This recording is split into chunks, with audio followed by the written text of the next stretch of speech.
Hi, Deanna. How are you?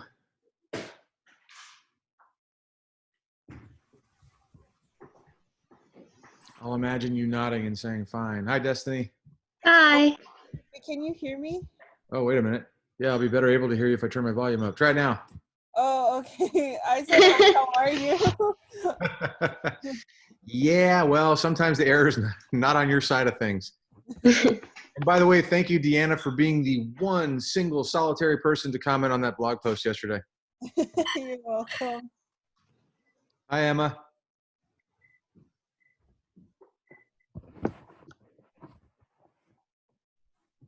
You hear us all right, Emma?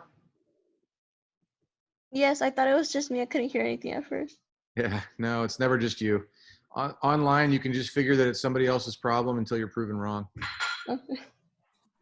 It's going to be weird when I finally do get back to a classroom and I'm looking at people live and I'm asking a question and I get like instant responses. I think I'm going to be blown away. So right now, everybody here is in the AP class. So I just want to remind people that I'm going to continue posting stuff on the course blog. And then on Friday, we're just going to take stock and see where we are.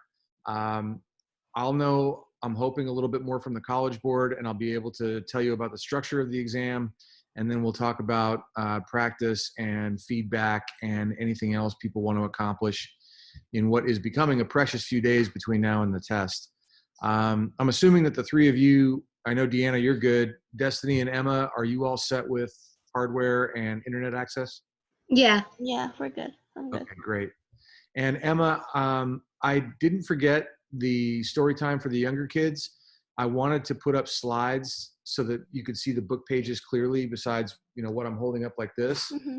So I'm going to do that. I'm hoping to get it together by tomorrow afternoon. Does 3 o'clock still work for your family? Tomorrow, Sally, I can't because I have the funeral for my grandma tomorrow. Oh, I'm sorry. I didn't realize. And I can't, for tomorrow. Yeah. Okay. Totally understood. Be safe out there. Yeah. And oh my goodness, I feel like throwing a party. Is that really Hamina? Hi. Hi, how are you? Good. It seems like it's been a long time. Yeah, it has. Well, I'm glad you could make it. Hi, Jennifer.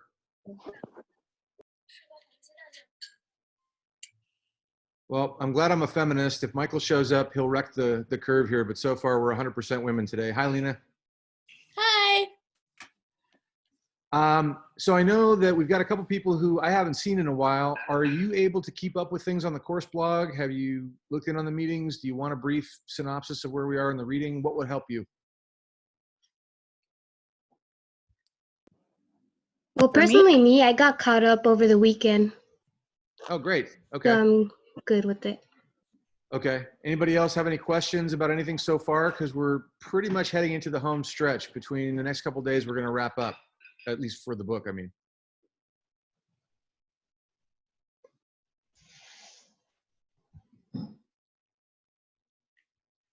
Ah, there's that comforting in-class reminder of silence. Does that mean I can get started with the reading? Yes. Okay. So where we left off yesterday, the men that Montag hooks up with in the country are now starting to walk south along the river, away from the city. Why do you think they're doing that?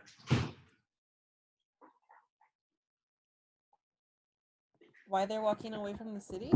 Yeah, they're talking about the fact that they've each memorized these books. They have all of this wonderful knowledge and wisdom in here where no one can take it from them. In fact, where no one even knows it exists. But you would think that they would want to bring that to more people or have an impact. So why in this moment are they going farther away from the city? What else is happening in the background? Well, because like Montag is still like a criminal, I guess, because he did murder someone as well. So that's a good point, Deanna. He is a fugitive, so they're getting him farther away from law enforcement. But what else is happening in the bigger scheme of things? I'll give you a hint. We first saw the evidence of this in the scene when Montag finds his wife overdosed, and all of a sudden he feels like the sky is screaming and being ripped in half by giant hands. What's the backstory that's happening with the country? Oh, isn't there, excuse me, a war? Yeah, that's it. So they're also wanting to get away from a place that might be a potential target for a battle or a bombing. So Granger was talking about his grandfather and now says, my grandfather showed me some V2 rocket films once, 50 years ago. Have you ever seen the atom bomb mushroom from 200 miles up? It's a pinprick. It's nothing, with the wilderness all around it.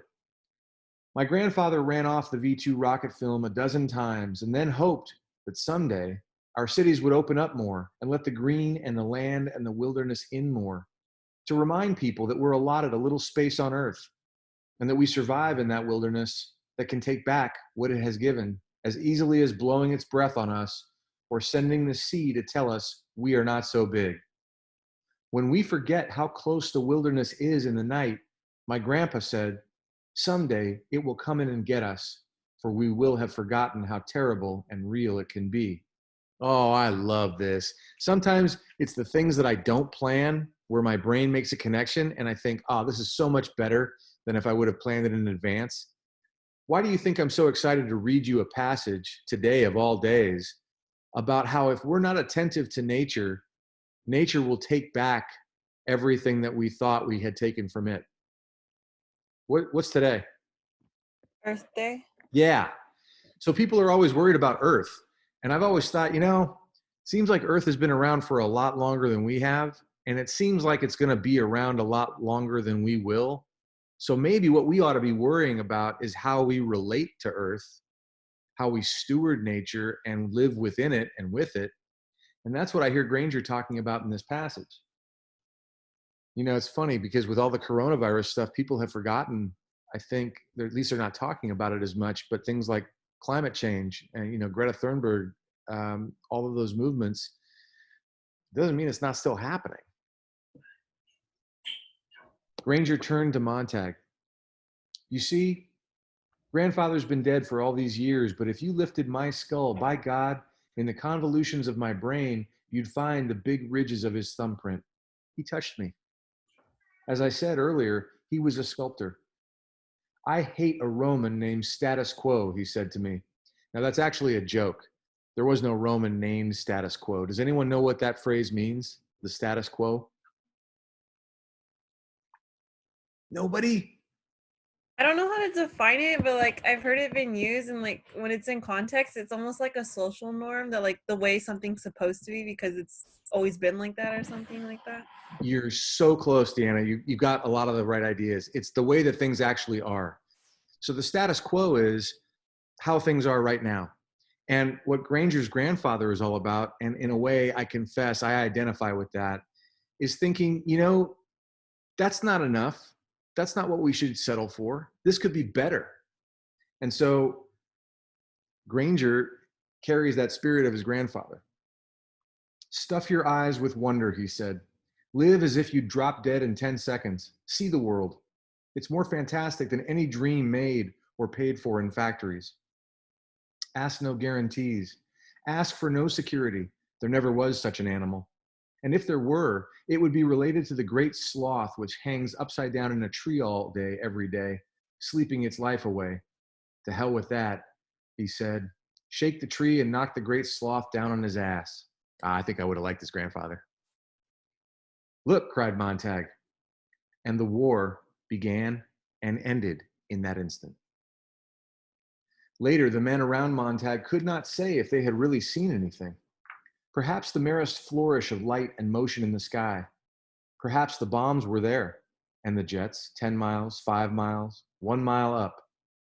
For the merest instant, like grain thrown over the heavens by a great sowing hand, and the bombs drifting with dreadful swiftness, yet sudden slowness, down upon the morning city they had left behind. The bombardment was to all intents and purposes finished. Once the jets had sighted their target, alerted their bombardier at 5,000 miles per hour, as quick as the whisper of a sieve, the war was finished. Once the bomb release was yanked, it was over. Now, a full 3 seconds, all of the time in history, before the bomb struck, the enemy ships themselves were gone half around the visible world, like bullets in which a savage islander might not believe because they were invisible. Yet the heart is suddenly shattered. The body falls in separate motions, and the blood is astonished to be freed on the air. The brain squanders its few precious memories and, puzzled, dies. This was not to be believed.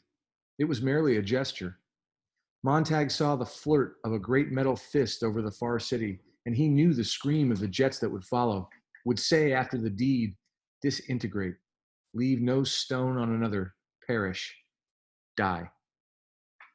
Montag held the bombs in the sky for a single moment, with his mind and his hands reaching helplessly up at them. Again, the imagery of his hands. Run, he cried to Faber, to Clarice. Run, to Mildred. Get out of there. But Clarice, he remembered, was dead, and Faber was out. There in the deep valleys of the country somewhere, the 5 a.m. bus was on its way from one desolation to another. Though the desolation had not yet arrived, was still in the air, it was as certain as man could make it. Before the bus had run another 50 yards on the highway, its destination would be meaningless, and its point of departure changed from metropolis to junkyard. What is that imagery designed to make us think? What is he saying about Faber's destination?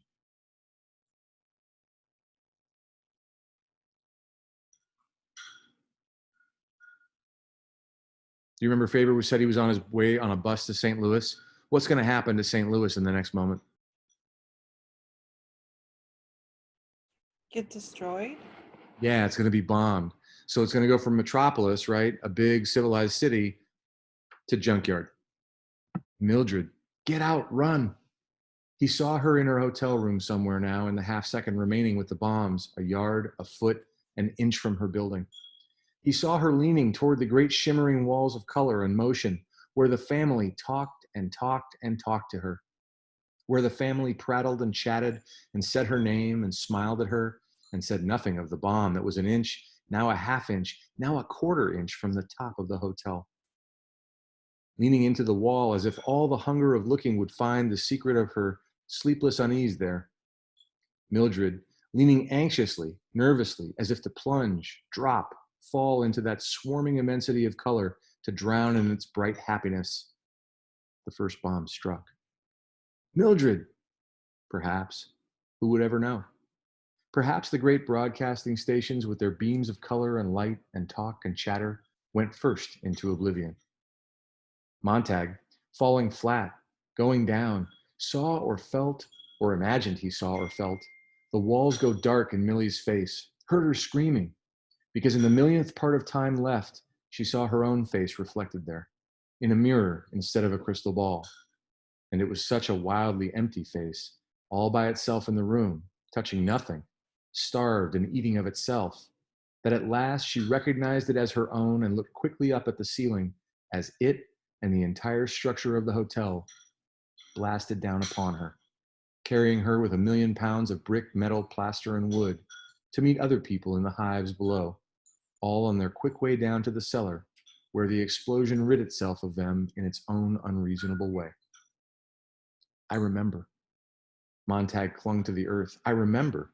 Chicago, a long time ago. Millie and I, that's where we met. I remember now. Chicago, a long time ago. The concussion knocked the air across and down the river, turned the men over like dominoes in a line, blew the water in lifting sprays, and blew the dust and made the trees above them mourn with a great wind passing away south. Montag crushed himself down, squeezing himself small, eyes tight. He blinked once, and in that instant saw the city instead of the bombs in the air. They had displaced each other.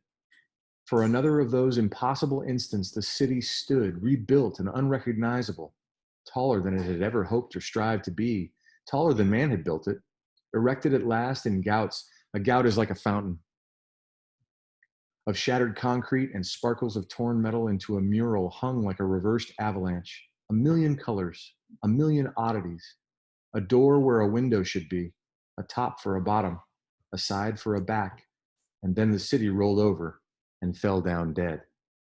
The sound of its death came after.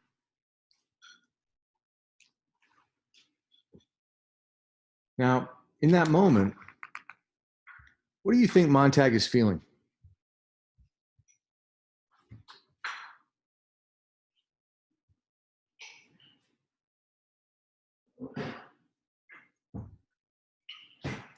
Any guesses? I feel like he could be feeling like a range of emotions Yeah. because he could, and I think he could feel like way more than one emotion. Like he could feel sad that he didn't really get to like connect with all the people in that town as he wished to now, or he could just feel nothing, like just because that town just generally was nothing. There was no feeling, no connections. Yeah. Good point, Destiny. Anybody else have any insight into this?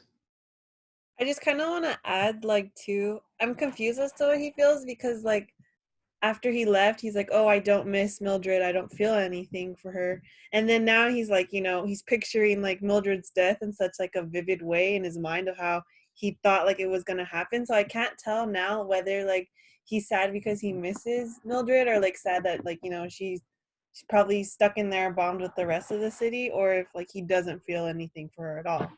Yeah. So that raises a really good point about genre of all things. Because remember how we talked about really early on in the course that early American literature was all about rules, right? It was either politics and what you were going to do if you were a criminal, or religion and what you were going to do if you were a sinner, right? So it was all authority. And then we had the Romantics, and they portrayed things like the self, call me Ishmael, the transcendentalists going above and beyond. And then we got to the modernists. And remember we talked about Richard Cory right in the beginning of the year? Does that ring a bell? Yeah. Okay. And the thing with the modernists is, on one hand, they weren't quite so rosy and optimistic, but on the other, they were really trying to capture what it's like to actually be human. And I don't know if any of you have ever been through a breakup, but it's not just like a one-trick pony that you feel one way and you feel that way all the time, right? Not that anybody here would know, but if a friend of yours say, am I on the right track? Yes. Okay. So in that way, Bradbury is really portraying Montag as having some conflicting emotions. He feels confused. And to make it even more interesting, what was the very first thing we saw Montag doing at the very beginning of the book?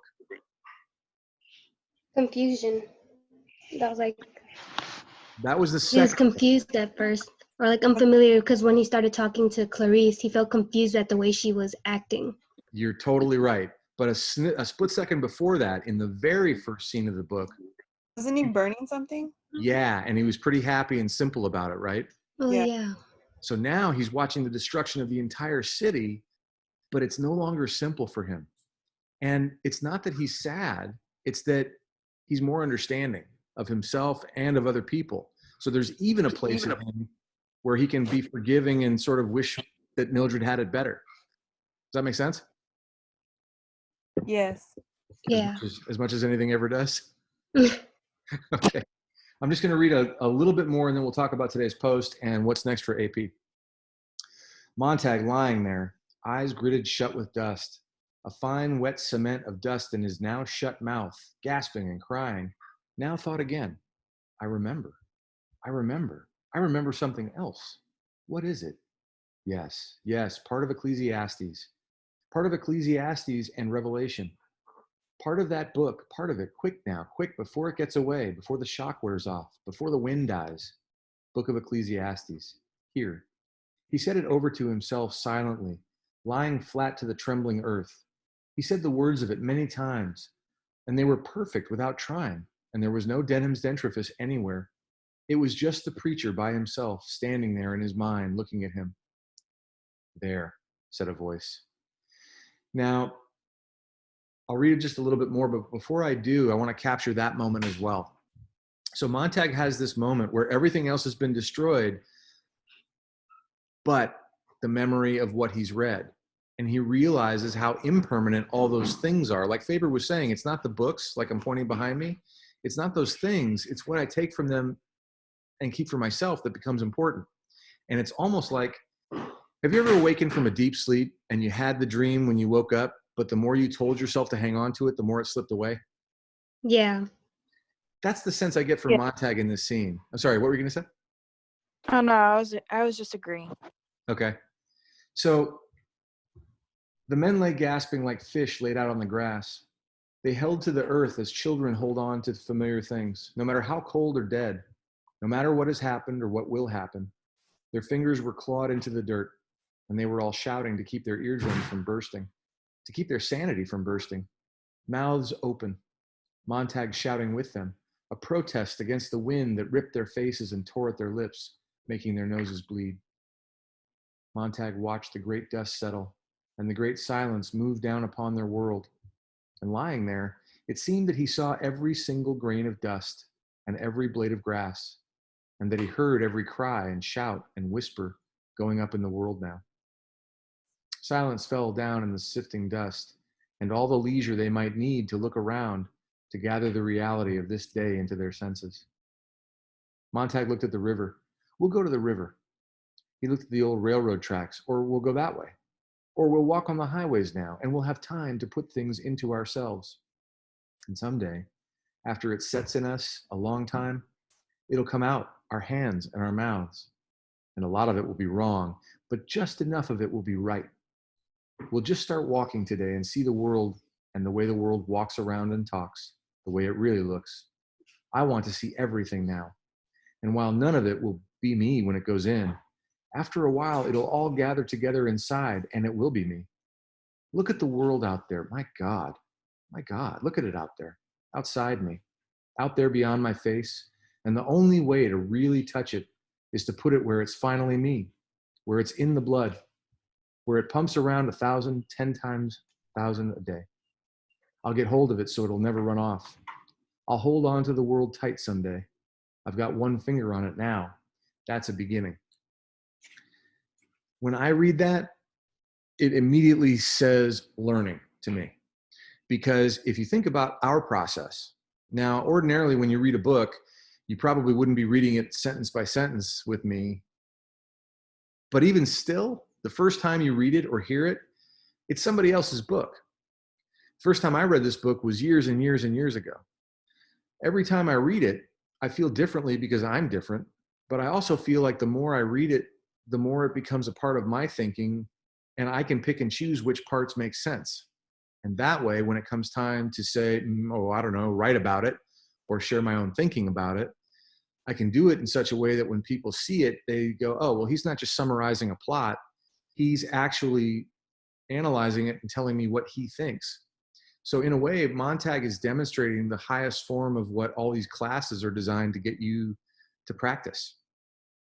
I'm curious, though, before I sum up, does anybody have any thoughts or observations or questions about what we read today?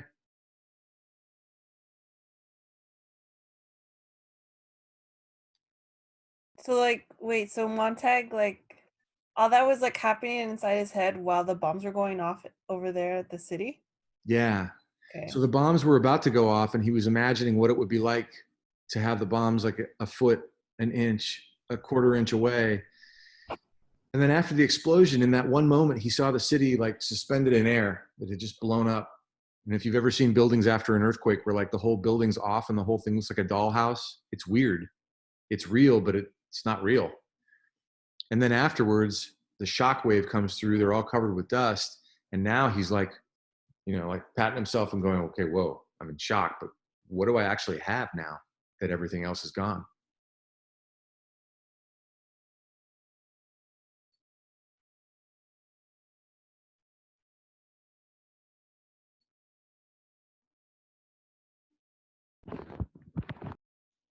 How much more interesting than if the author would have just said, the planes dropped the bombs and flew off. Not as interesting. That would have been tragic. Yeah, wouldn't it? And I think sometimes that's what happens in school. We get so busy in everyday life that it's like, okay, well, I did that assignment and I'm done. Instead of thinking about, well, but how did it change my mind to think about, I don't know, a geometric proof or an algebraic equation or a scientific experiment? What does it really mean to me? And how did it like live in me? Or is it something that I just did for a result and now I'm going to move on? To me, the biggest tragedy about the way that we live is kind of what Clarice was saying in the very first place, which is that we get so busy with the to-dos that we forget to actually live and think and become our best selves. So I think you're right, Destiny, that would have been tragic. Anybody else have any thoughts about today? All right, tomorrow we will finish the book. And in doing that, I will then, I'll put up a link in the chat tomorrow, just in case anybody hasn't seen the essay that I wrote. But by now, I'm hoping that you've at least given it a glance. It's not your average 5-paragraph essay. And the whole point to me writing that was to model how it might be for Montag or any of us as thinkers to really sit with this book and ask ourselves, like, well, so why is any of this meaningful? And as we do that, we'll also break down some of the components that I hope will help you in your writing. We'll do an essay about the book. If you're in the AP class on Friday, we'll apply some of that thinking to our practice for the exam. And then we'll talk about the end game for the semester. And Yasmin, I'm happy to see you. Did you send me an essay for a scholarship? Yeah, I did. Please tell me it's not too late. I just saw that this morning. Oh, it's okay. Is it still in time if I edit it like right after this call? I had to turn it in yesterday, but if you edit it, that's fine. I can just like learn from it too. Okay, I'll be happy to do that. And I apologize for not seeing it sooner. It's I didn't okay. know what the deadline was, and I just checked school mail a little bit more in depth today and found it there. So I hope you do well on it. Thank you. All right. Well, thank you all for joining today. If you need anything, as always, send me an email or comment on the course blog. And if I don't hear from you, I will see you tomorrow at 1 o'clock. Okay, bye, Mr. Preston. Okay, have Bye, a great Miss day, everybody. Preston. Bye. Bye. Hey, Emma, say hi to your family for me. I will. Thank you. Okay. Bye-bye. Bye.